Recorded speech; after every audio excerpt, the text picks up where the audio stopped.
To discuss the issue of Syria more, I'm joined from Washington by Webster Tarpley, author and historian. Welcome to the programme, sir.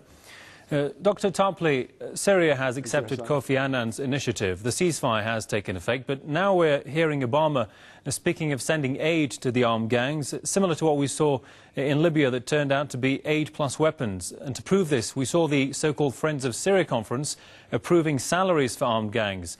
Just how much will the ceasefire hold out, do you think? I think the ceasefire is likely not to last, precisely because the so-called opposition, the death squads, as I would call them, and their camp followers, have every incentive to break the ceasefire. We have Ban Ki-moon, the Secretary General of the United Nations, saying the onus is on Assad.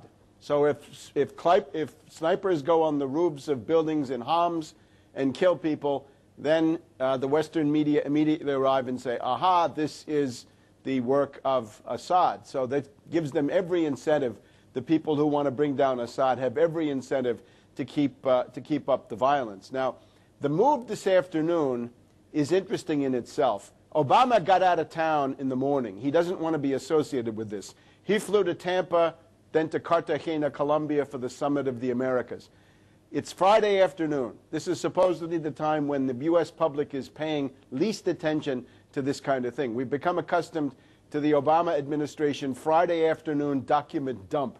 For example, when Obama wanted to send troops to Uganda last October, Friday afternoon, when he announced his executive order on the Defense Production Act for war or oil emergencies, that was done Friday afternoon. So here we are, it's Friday afternoon, but we don't even get a real live official. We get a U.S. official off the record. It's typically somebody from the National Security Council who says, you're authorized to say that a U.S. official is announcing this. So Obama doesn't want to be seen doing this.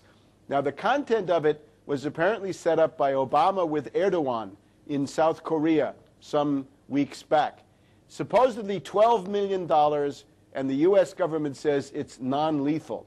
Well, what could it be? They say communications and medical. Now, communications can mean things like night vision goggles, sniper scopes, infrared, things that help you kill people. There's even a more sinister dimension. Suppose they're looking ahead to a bombing campaign. If you give somebody a certain kind of satellite cell phone, which has a GPS, global positioning, built into it, you can use that to call in airstrikes. And this was done in Libya. Western agents posing as journalists would call in airstrikes on buildings if they'd been taken by in the press bus.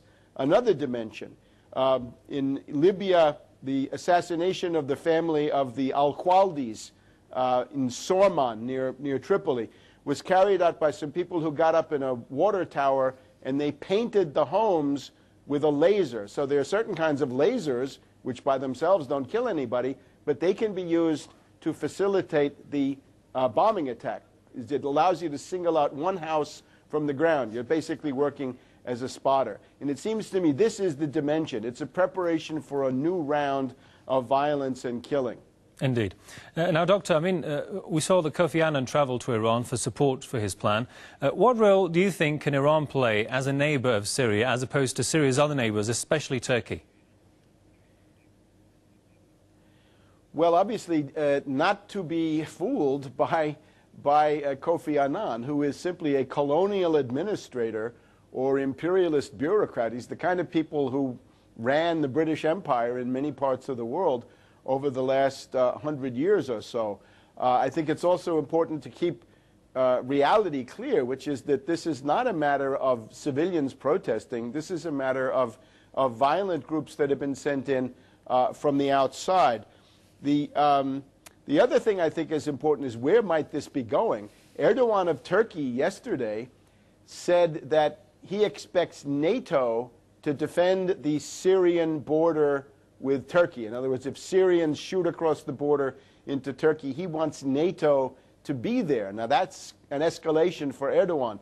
On the other side, the Russian Navy announces that they're going to be keeping at least a guided missile destroyer and an electronic surveillance ship and a couple of other vessels in the eastern Mediterranean between Cyprus and the Syrian coast, based on the port of Tartus in Syria. So it looks like Russia, whatever they may be doing in the Security Council, feels that, that they're going to be staying there for quite a while.